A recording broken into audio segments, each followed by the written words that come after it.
fait, nous accueillons un battle de breakdance organisé par une association partenaire.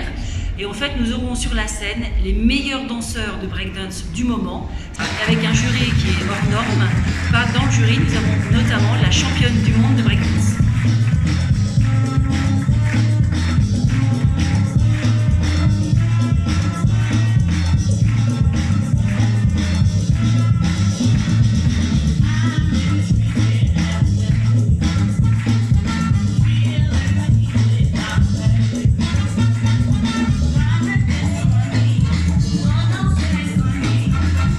Nous sommes Ville Terre de Jeux 2024 et dans le cadre de ce label Terre de Jeux 2024, nous avons fait le choix de mettre en avant les disciplines urbaines qui sont devenues disciplines olympiques.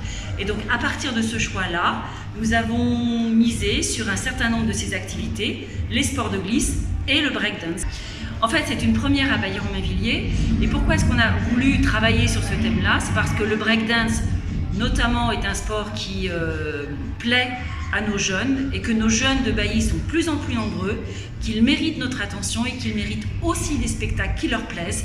Et donc l'idée, c'est aussi pour tous ces jeunes qui sont aussi talentueux les uns et les autres que ce que l'on pourra voir sur scène, et bien qu'ils aient un spectacle qui leur soit plus particulièrement dédié et qui leur permette aussi de découvrir le chemin de la ferme Corsange, où ils peuvent venir voir beaucoup d'autres spectacles de grande qualité.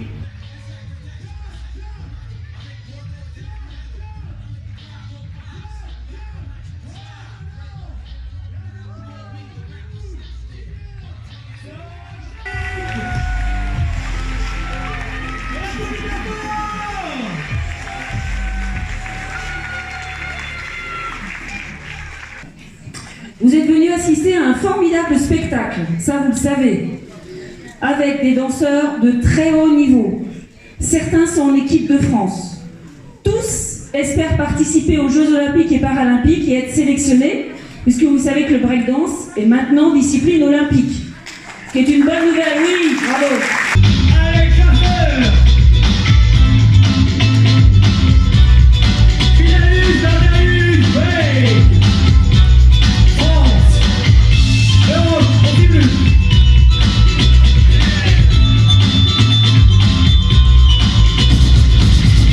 Bien, bien, joli.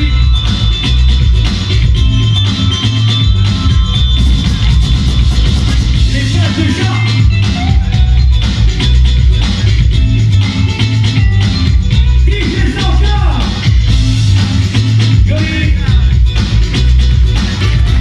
Et pour que le grand public comprenne un peu les subtilités, parce que c'est une danse qui est très très profonde, il y a beaucoup de choses qu'on ne voit pas quand on est novice, et c'est normal. En même temps, il faut de la pratique, il faut l'œil, il faut goûter à tout ça. Donc ça s'appelle le trifold et ça comprend 3 grands éléments qui sont divisés en plusieurs sous-catégories.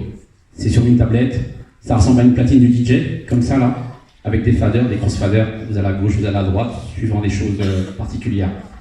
Et ça s'appelle le trifold. La formation elle est en anglais, totalement en anglais, et le test il est en anglais aussi. Il n'y a pas de version française ou quoi que ce soit. Vous devez savoir parler anglais parce que la langue anglaise c'est la langue qui est utilisée par le CIO sur tous les événements. Et ensuite il y a un deuxième niveau qui s'appelle le Trivium System, qui est un système beaucoup plus complexe où il y a une vingtaine ou une trentaine de critères.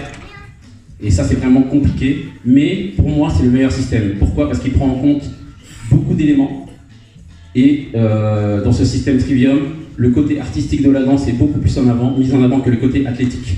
Parce que c'est comme Yuval l'a dit, les grands médias vont vous le présenter comme un sport. C'est normal parce que Jeux Olympiques veut dire sport. Mais il faut savoir que nous, on n'a jamais été tapé à la porte du CIO pour rentrer dans les Jeux Olympiques.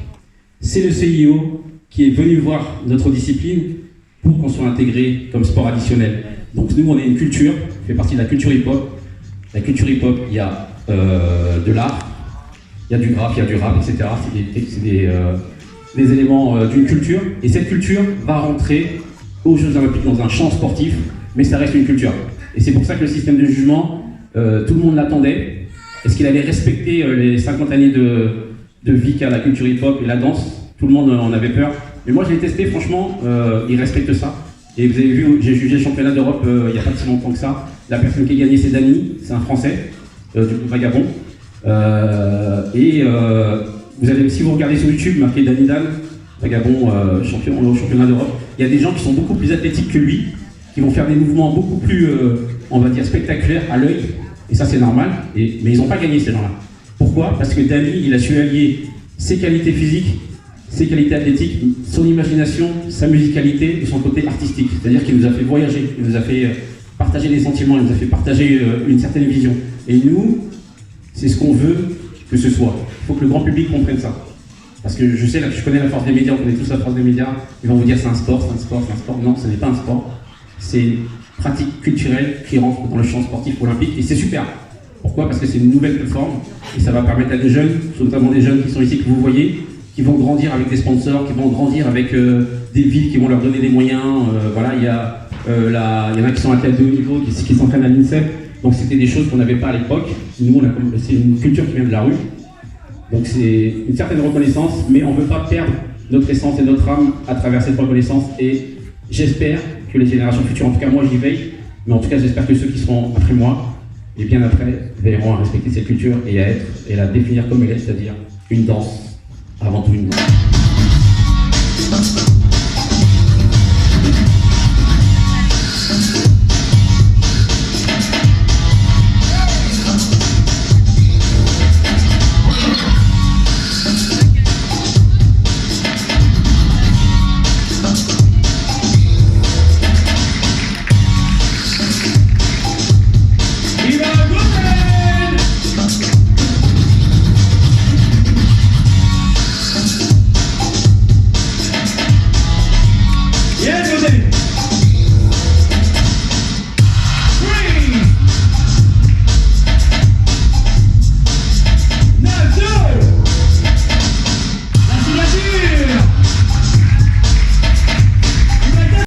Spectacle dans le cadre de cette série qui a pu être organisée parce que nous sommes Ville Terre de Jeux 2024, c'est le 6 mai prochain avec un spectacle, un événement de sport de glisse